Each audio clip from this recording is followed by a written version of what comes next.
So elastic potential energy is the bonds between two atoms, which could be represented by a ball and stick method, but a better understanding of elastic potential energy would be a ball and a spring. Now, between the ball and the springs, they come in three different ways, which is by stretching, compress, and natural length. The equation to help figure out the length of the spring is U spring equals 1/2 times K times delta X squared.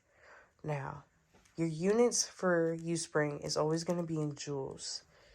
And delta X stands for the compressed or extended length, which is represented by M. And your K equals your spring constant, which would be newtons per meter. Now, a real life example of elastic potential energy would be a ball compressed the moment it hits a brick wall or once it bounces off a brick wall. Now, for an example problem of this is two balls are connected to a 21 centimeter spring, hit a wall, which then compresses the spring to 10 centimeters. Your spring constant is 400 newtons per meters.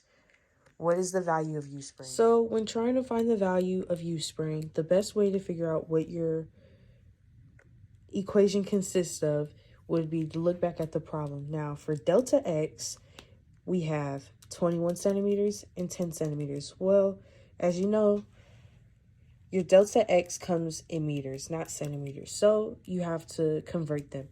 And your conversion brings you to 0.1 meter and 0.21 meters. Now, your K, your spring constant, is already given to you right there. Now, how do we solve? We plug everything into our equation. As you can see, the change between the delta X, which is our spring compressing, is negative 0.11.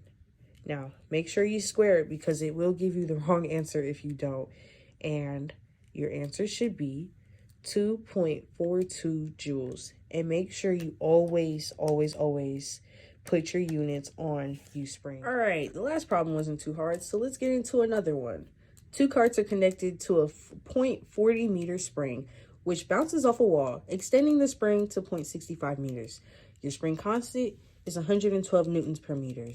What's your U spring? Well, this time, luckily, you don't have to convert your delta X. It's already done for you.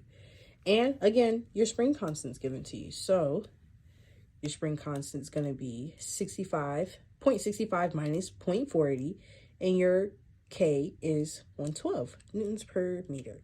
Now, put it all together. This is how your equation should look. So 65 minus 40 gives you 25. And your U spring should be 3.5 joules. Now, with all this information, you can always figure out an elastic potential energy as long as you find your delta X, your K, and it'll always give you your joules. And also, don't forget to square your delta X.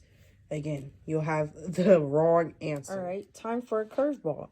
Two atoms are attached to a 0.73 meter spring.